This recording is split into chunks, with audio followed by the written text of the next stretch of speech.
परदेसी कोटेदार बुलाए रे। म्यूजिक बाय सबीर बाबू।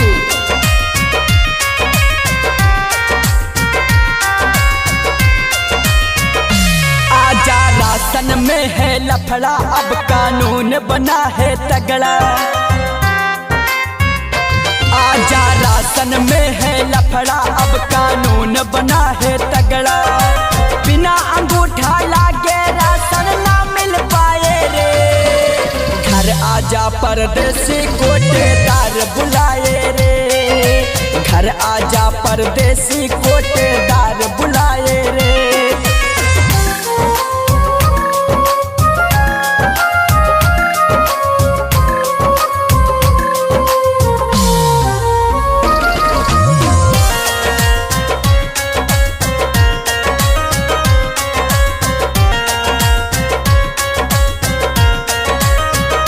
मोदी जी ने नियम बनाई, घर घर KYC करवाई।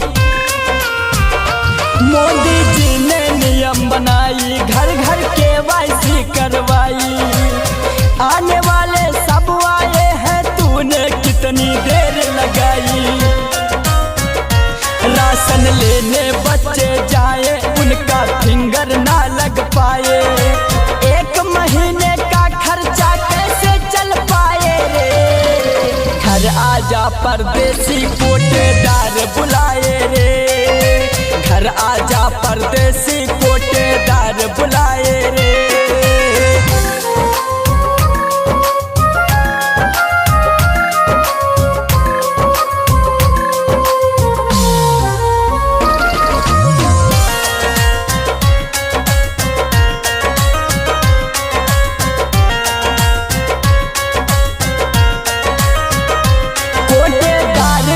धमकाए, नाम राशन से ना कट जाए। कोटेदार रोज धमकाए, नाम राशन से ना कट जाए। शिवम शिवा सत्यम लाए, मेरे घर ना राशन आए। बस कुछ दिन ही समय बचा है, नहीं तो राशन कार्ड सफा है। बाकी बातें हरिओम आ घर तुझे बताए रे। घर आजा परदेसी कोटेदार बुलाए रे। घर आजा परदेसी कोटेदार बुलाए